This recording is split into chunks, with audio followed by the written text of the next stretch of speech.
guys, and welcome to the Nash house. So today I found myself about to cook and ramble around and try to throw some stuff together, and I thought I'm gonna need me a dry erase board. That's right. If you like to plan out your meals and sometimes time gets away from you, you need to write it down. So I did that. Let's take a look. It's not a dry erase. Alright, this is today's menu. So let's get started.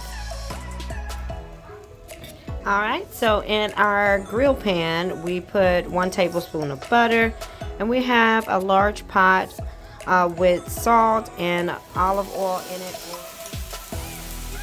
Alright, so we have our chicken in there grilling. We're going to use some black pepper. And this is all to your taste.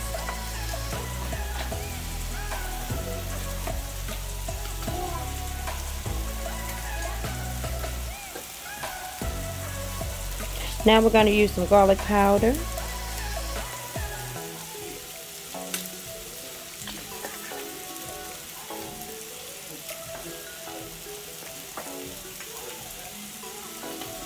Now I did add some lemon pepper to this chicken. You can omit this if you don't like lemon pepper. I actually didn't really even taste it in the dish, but I wanted to try out something different because that's what we do in the kitchen.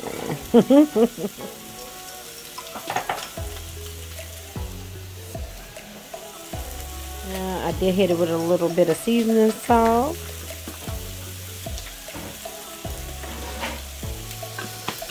And all of this is to your taste.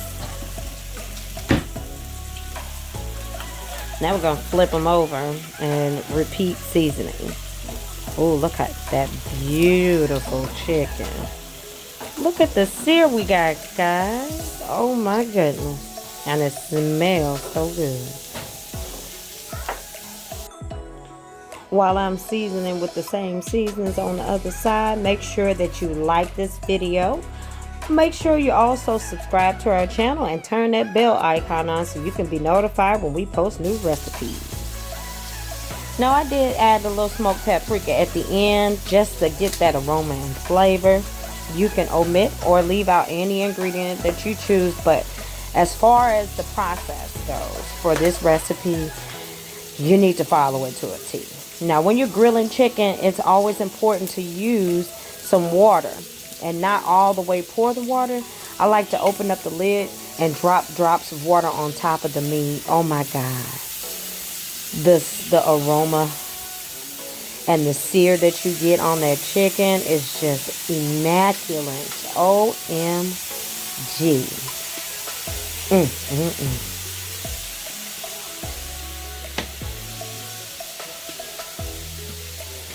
Now we're going to flip these chickens over and sprinkle a little bit of parsley on top and let them rest. I'm going to transfer them into a different pan because they are really done. I just love to see it sear. Now here's a little bit for you. The water is boiling. I'm going to put in the rigatoni, but I had to give y'all a slow-mo.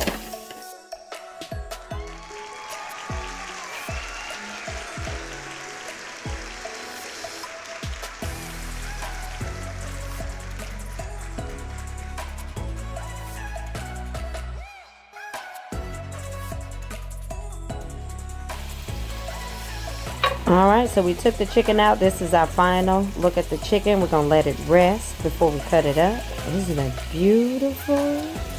Oh my God. Can you taste it? Alright, now while we were prepping, we diced up some green bell pepper and white onion.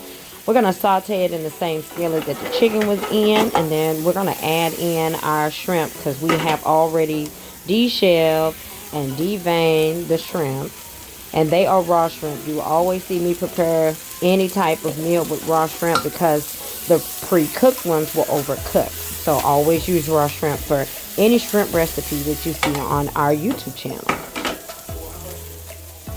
Now we're going to use 1 tablespoon of butter, and here comes the shrimp.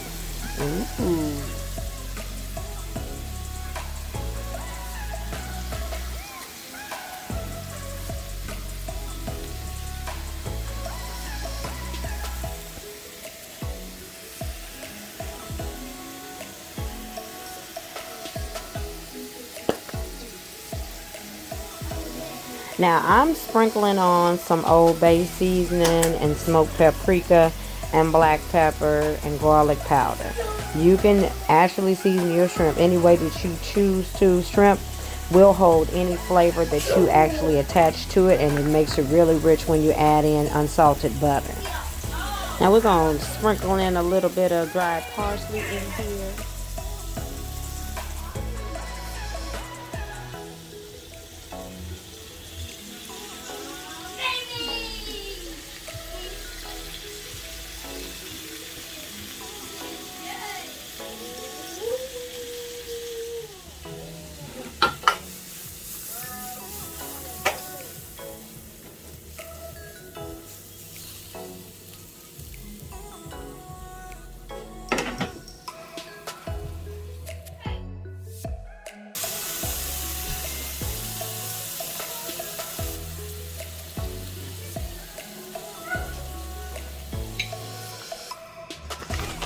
Alright, so we're going to just sprinkle in just a little bit of Parmesan, shredded cheese.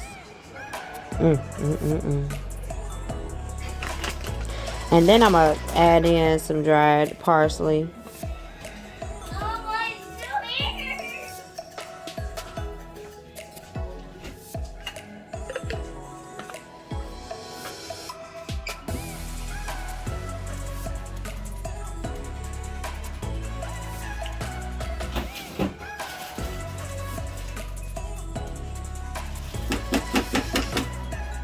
Now it's time for us to actually cut up our chicken breast that we cooked earlier. And we're going to just cut these up in nice little fine small pieces so everybody can get some in that pasta. Now don't forget to follow us on all of our social accounts. It will be in the description. Once you get through slicing up your chicken, you want to add it to your sauce with your shrimp and onion and green bell pepper, and it should come out like this. Now our rigatoni, we're going to drain it, and then we're going to dump all of this delicious goodness right on top of that pasta.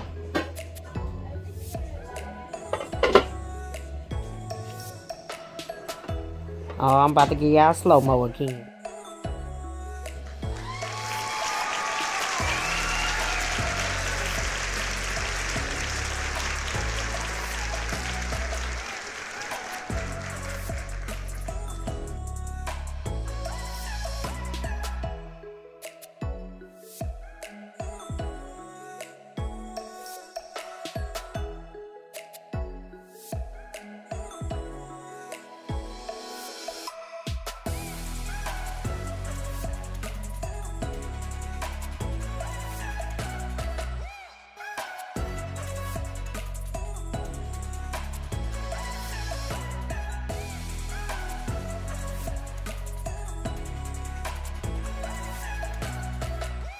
Now we're going to add a little bit more of Parmesan cheese on top, cover it with a lid and reduce to the lowest possible heat that we can.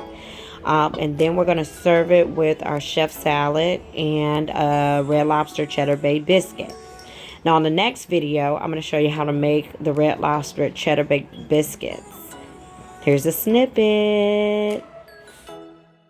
These biscuits are the bee's knees, guys.